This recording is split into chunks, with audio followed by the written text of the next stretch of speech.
What is up, guys? My name is Tomcat, and here it is, the new BMW Z4. Now, this car is really interesting because it's a brand new car to the Forza series. It's never been in a Forza game before, and we are going to be diving into it and seeing what you can do to the engine, what kind of power you can get out of it, what kind of suspension upgrades you can do, and I'm thinking we're going to build a drift car out of it first off, but that's a really good way to be able to explore the capabilities of the engine and the capabilities of the suspension and pretty much everything else you can do to this car. But before we do any of that, let's drive it stock and just see what it's like.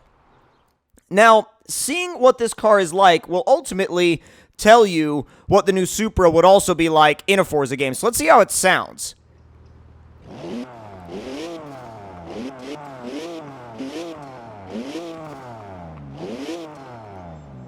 Sounds a little uninspiring, not gonna lie.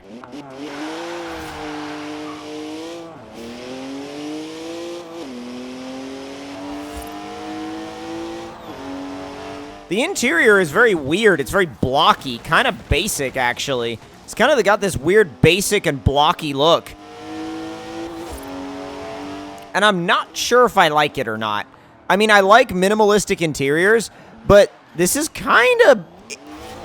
I don't know. It's a little bland. It's a little bland, maybe.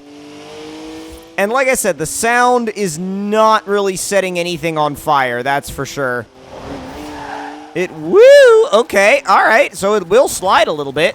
Alright, so let's take it back into the house now, because it's clear that in order for this thing to be even remotely interesting, it's gonna need some upgrades.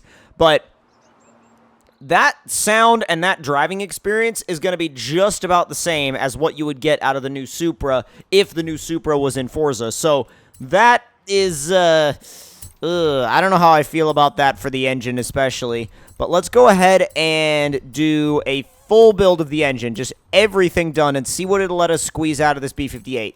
So let's see. There's not much gains out of a lot of the stuff we're doing. I mean, wow, almost 200 horsepower out of the race turbo, though. That's pretty that's pretty impressive. That's pretty good. So let's see. We got the flywheel on there, and we're making 833 horsepower and 757 foot-pounds of torque, and that's not terrible, but it's not mind-blowing. It doesn't, it doesn't really top any charts. The big thing will be whether or not this thing can actually sort of handle itself in terms of being, well, a drift car like we're going to build it into here. So let's go ahead and get all of that stuff put on. We'll do the race weight reduction, and the race cage, is that just a... Okay, so it's just a bar behind the seats, and that's it. I think I may go ahead and put it in, actually, just to have it there. Like, just to have it there because we're kind of going for a drift car vibe with it. So let's do the entire drivetrain fully built. And once that's done, we shouldn't really have to worry about much with the rest of the drivetrain. So, wow. All right, so it comes with a sport tire pre-installed, so you don't need to think about that. Now, the track width, actually, the offset is adjustable. Like literally just from the get-go. So I'm actually kind of surprised because not a lot of the new cars in the game, like a lot of the cars that have never been in a Forza game before don't usually have that offset adjustment, but this one does, and that's actually really cool that it has it. So wheels-wise, we've got a lot of options. And a super rad van, I feel like a super rad van would be cool, but it would only be cool kind of ironically and not like actually cool, like in relation to the car itself. So I want to do, I want to do something that looks like a fairly beefy looking wheel, but not necessarily overdone. I mean, the TE37 is usually a good go-to for that, but I don't know. I don't know if I'm feeling a TE37 right now. Although these look really good. So do these, though. TC105Ns will be the deal, I think. They'll be the ticket. So, aero and appearance-wise, you can do a splitter, and that's about it. You can do a Forza wing, and that's about it. So, there's really not much you can do with the aero. Now, if you wanted to swap the engine, you have the option of a 4-liter V8, 6.2 V8, or a 5.0 V10. So, you have a fair amount of decent options, but like I said, I want to see what this B58 can do once it's fully built up to around 830 horsepower.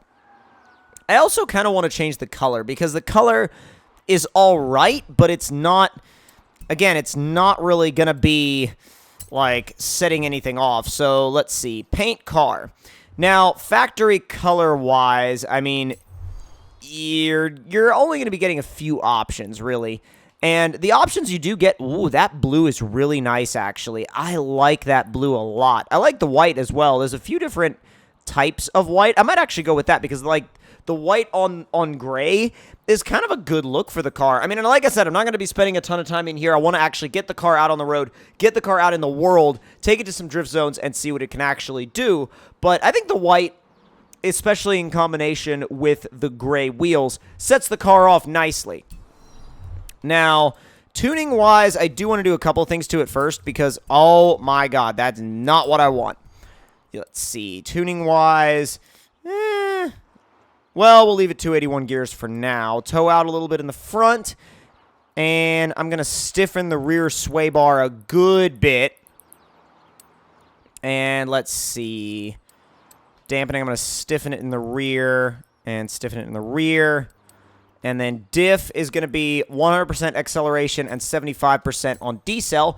And now we get to drive it around, drift it, and take it to some local drift zones. By local, I mean ones that are around this particular house. So now that we've got it ready to go, let's see what it can do. Other than burn the tires completely off.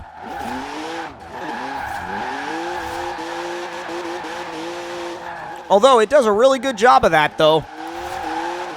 So far, it seems really, like, really soft and really forgiving. Ooh! Oh, yeah, it's really forgiving. Really forgiving car. But not in a bad way, necessarily. It's actually, that can be a good thing.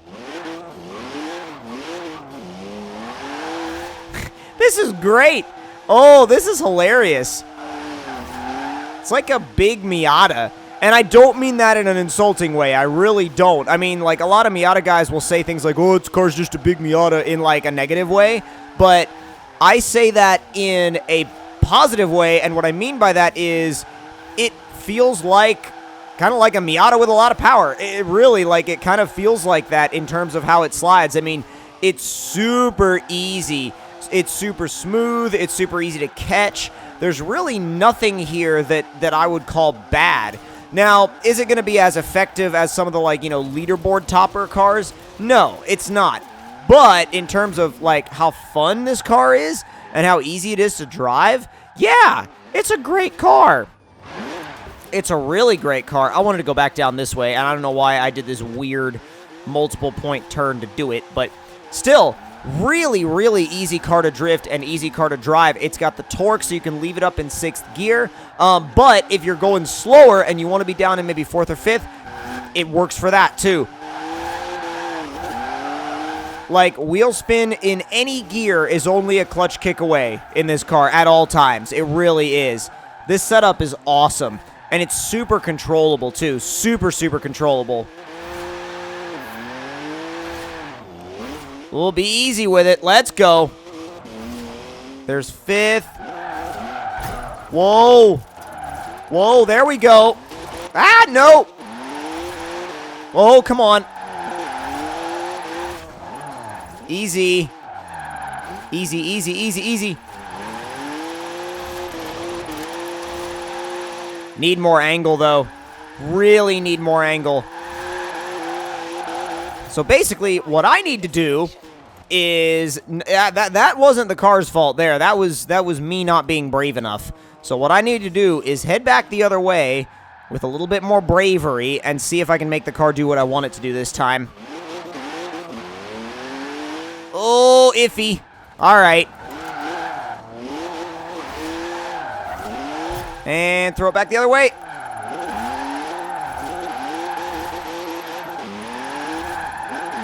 There we go. Uh-oh. Oh, God. It seemed like it was just about to get to its max angle there.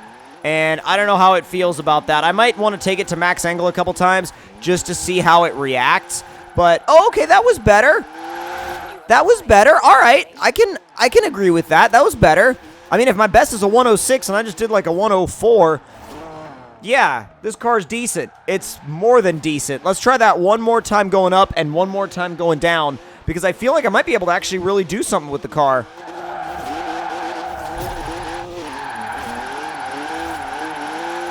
Oh, dude. Once you really start to, like, let it move around and trust it, it's so good. The only problem is you need speed, and if you lose speed coming up that hill, you really just turn it into wheel spin with this car, so it doesn't really have as much scoring potential on the way up the hill. So we're going to try it down the hill one more time and see what we can do, see if we can beat that personal best. I know the car can.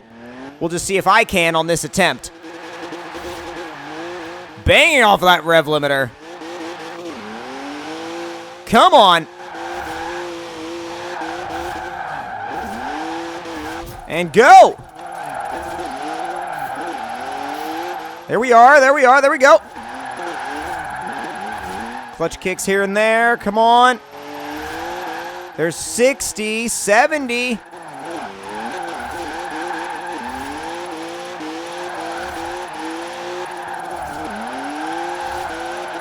Oh, there it is. There's the new personal best.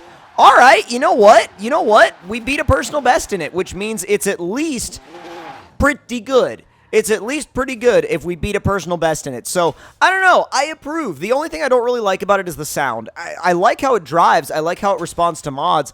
I just don't really like the way the car sounds. It doesn't sound very inspiring to me. But if you all enjoyed this video and enjoyed this build, make sure to click that like button. Let me know in the comment section below what you guys thought of it. And if you're new to the channel, make sure to subscribe for more. And I will see you all in the next one. Talk to you guys later.